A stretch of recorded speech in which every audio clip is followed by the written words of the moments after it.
Hello வணக்கம். இது உங்கள் சிவி ஒன்று சொல்லாமல் எப்படி இருக்கீங்க? இப்போ பார்த்தீங்கன்னா பயங்கரமான ஒரு எவிக்ஷன் அப்டேட் தான் எடுத்து வந்திருக்கு. என்னென்னா ஆல்ரெடி பார்த்தீங்கன்னா டபுள் எவிக்ஷன் நடந்துச்சு. ரெட் கார்டு கொடுக்கப்பட்டு கமருதீன் அண்ட் விஜய் பார்வதி எவிட் செய்யப்பட்டார்கள் அப்படின்றது ப்ரொமோலேயே நீங்கள் பார்த்துருப்பீங்க.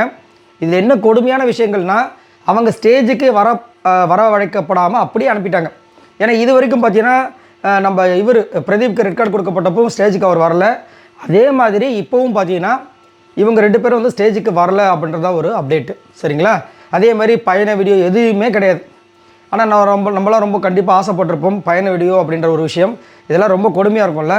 சரி, அதுதான் ரெட் கார்டு. சரி, இப்போ வந்துட்டு அது முடிஞ்சதுக்கப்புறமா சரி இதோட வந்து அந்த எவிக்ஷன் முடிஞ்சிச்சான்னு கேட்டிங்கன்னா 3ஆவதாக ஒரு எவிக்ஷன் நடக்க போகுது அப்படின்ற மாதிரி ஒரு தகவல் வருது. என்னையா சொல்கிறீங்க அப்படின்ற மாதிரி இருக்குது. ஏற்கனவே பார்த்தீங்கன்னா 2 எவிக்ஷனு 2 பேருமே பார்த்தீங்கன்னா பயங்கரமாக வைரலான ஒரு ஆட்கள்.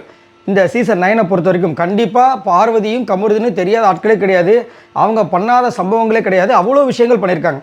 குறிப்பாக விஜய் பார்வதிலாம் வந்துட்டு டாப் 5 இருப்பாங்கன்னு ரொம்ப ஒரு இதுவாக இருந்த ஒரு டைமில் வந்துட்டு அவங்க பண்ண ஒரு சின்ன தவறு, பெரிய தவறு, ரொம்ப பெரிய தவறு என்ன வேணாலும் சொல்லலாம்.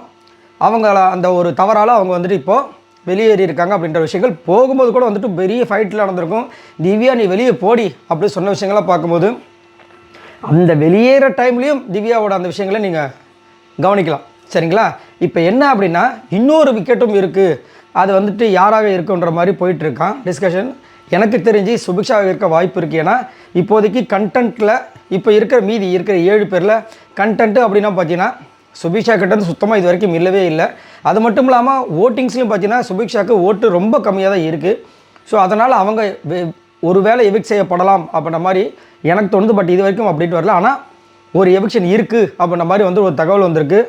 ஆனால் இந்த 2 பேரோட விட்டுட்டு அவங்கள கொஞ்சம் விட்டால் அடுத்த வாரம் வந்து பணப்பெட்டி எடுக்க போகிறாங்க. அதில் வந்துட்டு அவங்க எடுத்துகிட்டு போனால் இன்னும் நல்லாயிருக்கும். அது ஒரு உதவியாக இருக்கும் அவங்களுக்கு. பட் இவங்க வந்து சப்போஸ் வெளியே போயிட்டாங்கன்னா அடுத்த வாரம் பணப்பெட்டி வந்துச்சுன்னா கண்டிப்பாக அரோரா வந்து எடுக்கிறதுக்கு அதிகப்படியான வாய்ப்புகள் இருக்குது. ஏன்னா அவங்க முதலே வந்து அவங்க ஃப்ரெண்டுக்கிட்ட சொல்லியிருக்காங்க. அதேமாதிரி அரோரா எடுக்க போனாங்கன்னா கண்டிப்பாக வந்து மற்றவங்க யாரும் டிஸ்டர்ப் பண்ணவும் மாட்டாங்க. ஏன்னா இப்போ விஜய் பார்வதி போன ஒரு காரணத்தினால கண்டிப்பாக வந்துட்டு எல்லாருமே தெளிவாக இருப்பாங்க. இது யாருக்கு வேணால் கிடைக்கலாம் டைட்டில் அப்படின்ற விஷயங்கள். ஸோ பார்க்கலாம் என்ன நடக்குதுன்னு. ஸோ இதை பற்றி உங்களோட கருத்துக்களை சொல்லுங்கள். அடுத்த விக்கெட் யாராக இருப்பாங்கன்னு நினைக்கிறீங்க? மறக்காமல் கமெண்ட்ஸ் பண்ணுங்கள். பாய் நண்பரில்.